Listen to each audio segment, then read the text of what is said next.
ሰላም እንዴት ናችሁ? ዛሬ በአስገራሚ ርዕስ ተገናኝተናል። የሰው ሁሉ ህልም በተሰማራበት የሙያ ዘርፍ ስኬታማ መሆን ነው። እድሜ ለቴክኖሎጂ አሁን ዓመታትን ሊወስድ የሚችለው የስኬት ጉዞ ከሌሎች ሰዎች ታሪክ በመማር ማሳጠር ተችሏል። ሌሎች የሰሩትን ስህተት ባለመድገም ወደ ስኬት የምታደርጉትን ጉዞ አጭር ማድረግ ትችላላችሁ። እነሆ ዛሬ የ103 ዓመት የእድሜ ባለጸጋ ስኬታማ ሰው የስኬት ምስጢሮችን ይዘን ቀርበናል።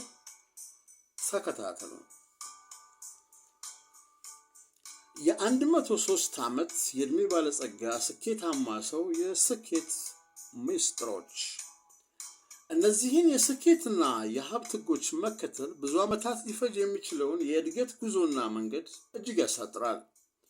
ብልህ ከሰው ሞኝ ከራሱ ይማራል እንደሚባለው ሁሉ ዓላማችንን ለማሳካት ከኛ ቀድሞ በመንገዱ የሄዱ ሰዎችን ልምድና ተሞክሮ ማወቅ ጠቃሚ ጉዳይ ነው። ከዚህ ቀጥሎ የሚቀርቡት 7 ነጥቦች ህይወቱን ለመለወጥ ለወሰነ ሰው ምርጥና ወሳኝ ጥበቦች ናቸው። 1. መዳረሻችሁን ጥርት አድርጋችሁ ተመልከቱ ወይም ክላሪቲ። ይህንን ከመጨረሻው የመጀመር ኃይል ብዙ ስኬታማ ሰዎች ተጠቅመውበታል። ያሰባችሁ ተሳክቶ፣ ህልማችሁ ተፈቶ፣ ጥረታችሁ ፍሬ አፍርቶ ከእናንተ አልፋችሁ ለሌሎች መኖርና መደሰት ምክንያት ስትሆኑ ራሳችሁን ተመልከቱት።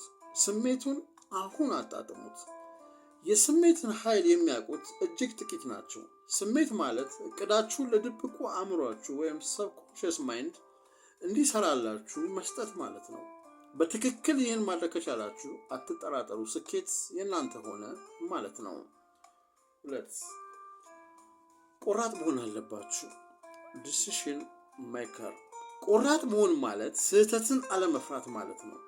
ቆራጥ መሆን ማለት በወድቅ እነሳለሁ ብሎ ማመን ነው።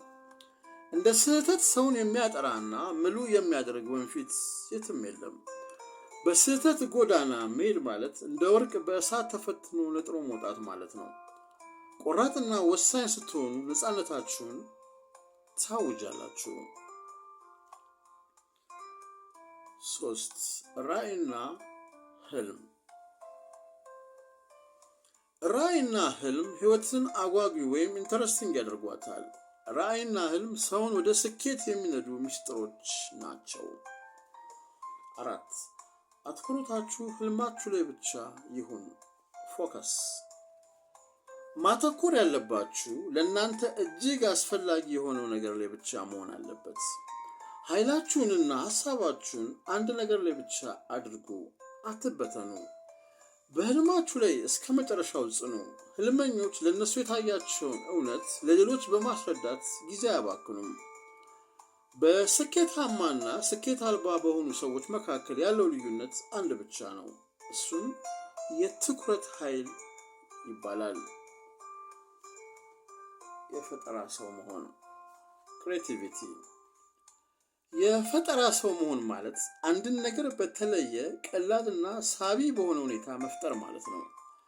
ተደጋጋሚ ከሆነ ተሞክሮ መውጣትና የራስን መለያ ወይም ብራንድ መገንባት በቀላሉና በፍጥነት ወደ ግባችሁ ያደርሳችኋል።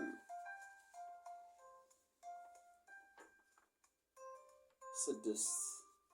ግምት ኮንሲደሬሽን። ዛሬ ለሆኑ የሚመጣውን 5 እና 10 ዓመታት የዓለምን፣ የሀገሩን፣ የቤተሰቡንና የራሱን ሁኔታ እና መጻያውን ለእርግጠኛነት በተጠጋ ግምት መተንበይና መተንተን ለማይችል ሰው ስኬታማ መሆን ከባድ ሊሆን ይችላል። ስለዚህ እየተፈጠሩ ያሉ ክስተቶችን በጥልቀት በማየትና በማንበብ ይህንን ልምድ ማዳበር ይገባል። 7. ወጥነት ወይም ቀጣይነት ያለው ተግባር ኮንሲስተንሲ። ወጥነት ለስኬት ዋናው ቁልፍ ነው። ባመናችሁበት ተግባር ለአፍታ እንኳ ሳትዘናጉና ተስፋ ሳትቆርጡ መቀጠል አለባችሁ። ትልቅ ህልም ያለ ትልቅ መስዋዕትነት ለፍሬ ያበቃም። የራእዩ ባለቤቶች ወጥነት ካለው ቁርጠኝነት በመጉደላቸው ብቻ ዓለምን አሁን ካለችበት የተሻለ መኖሪያ ሊያደርጉ የሚችሉ ሐሳቦች ከመንገድ ቀርተዋል። ስለ ስኬትና ህልም ትክክለኛ ግንዛቤ ያለው ሰው በውጤቱ ብቻ ሳይሆን በሂደቱም ይደሰታል። ሰጎን ከእንቁላሏ ላይ ለቅጽበት አይኗን ብታነሳ እንቁላሉ ከመፈልፈልና ሌላ ሰጎን ከመስጠት ይልቅ ይበሰብሳል። ውድ ተመልካቾቻችን እነዚህ 7 ነጥቦች በህይወት በምናደርገው ጉዞ ለስኬት የሚያቀርቡ ነጥቦች ናቸውና እንጠቀምባቸው። በሌላ ርዕስ እንቀጥላለን። አብራችሁን ቆዩ።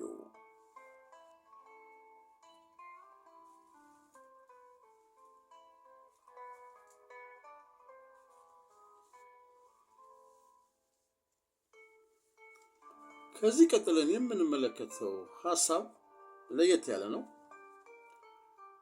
ራስን ማጋለጥ ይባላል። ሰልፍ ኦዲቲንግ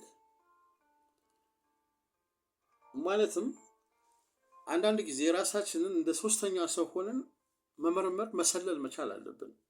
ሁልጊዜም ቢሆን ድካማችንን ፈርተን ጥንካሬያችን ላይ ብቻ ካተኮርን አትጠራጠሩ፣ መውረጃችን ቅርብ ነው የሚሆነው።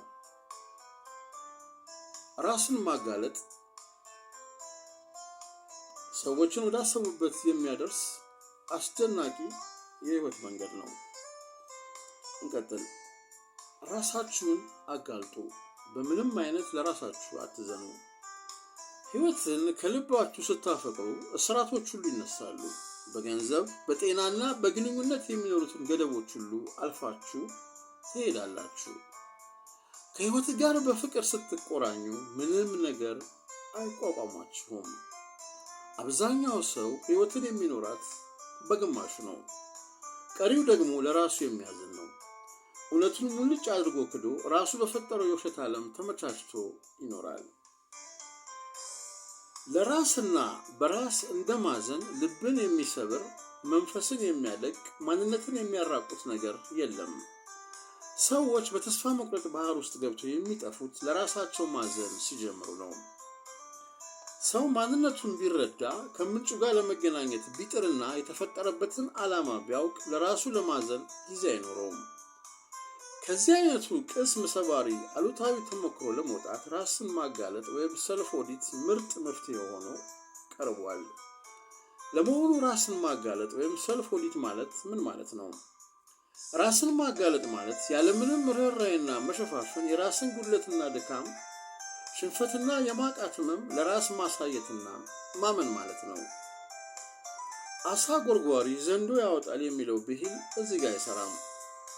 ራሳችሁን በጥልቀት ስትፈትሹ ለራሳችሁ እንኳን የሚያስደነግጥ የህይወት ልምምድና ስብራት ቢያጋጥማችሁም ወደ ኋላ ማለት የለባችሁም።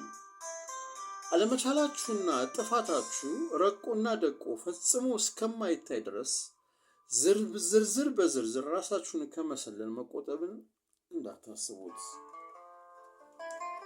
ዋናው ቁም ነገር ከትላንትና ስህተት ተምሮ ዛሬና ነገን ለማረም መነሳቱ ላይ ነው። ከዚህ ቀጥሎ ከ1 እስከ 9 የተዘረዘሩት አመለካቶች ራሱን ለመፈተሽና በራሱ ላይ ለመስራት ለወሰነ ሰው እንደ መነሻ ያገለግላሉ። እንዲህ እያላችሁ ራሳችሁን ጠይቁ። 1.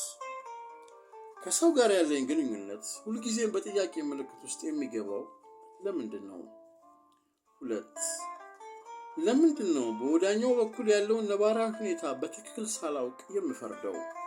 3. ደካማ ጎኔ ምንድን ነው? ጥንካሬስ ምን ላይ ነው? 4. ጥቃቅንና የማይጠቅሙኝ ነገሮችን በአእምሮዬ ይዤ አውዬ አሳድሬ እንቅልፍ የማጣውስ ለምንድን ነው? 5. ለምንስ ነው ሰው ሁሉ እኔ እንደማስበው እንዲያስብ የምፈልገው? 6. ለሰጠሁት በጎ አገልግሎት ተመሳሳዩን ግብረ መልስ መጠበቄስ ትክክል ነው? 7. ከማንበብ ከመስማትና ከማየት የተማርኳቸውን ህይወት ቀያሪ እውቀቶችን ለምንድን ነው በህይወቴ ላይ የማልተገብረው? ያወቅኩትን የማልኖረው?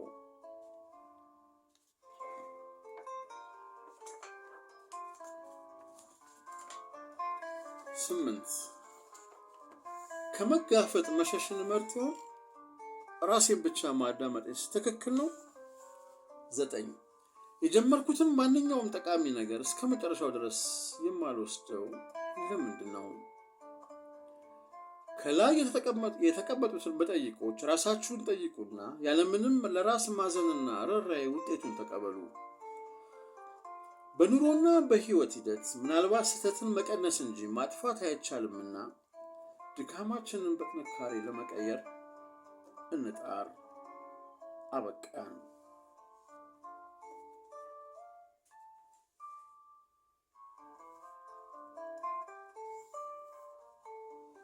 ቪዲዮውን እስከ መጨረሻው ስለተከታተላችሁ እያመሰገንን ላይክ፣ ሼር፣ ኮሜንት እና ሰብስክራይብ በማድረግ ቤተሰብ እንድትሆኑ በፍቅር ጋበዝናችሁ። ውድ ተመልካቾቻችን ሰብስክራይብ በማድረጋችሁ ከእናንተ የሚጎል አንድም ነገር የለምና ይህንን ከማድረግ ወደኋላ አትበሉ። በተጨማሪም የዚህ ቪዲዮ ሀሳብ ለአንድ ለምታውቁ ሰው ሊጠቅም ይችላልና ሼር አድርጉለት። መልካም ጊዜ ይሁንላችሁ። ቻው።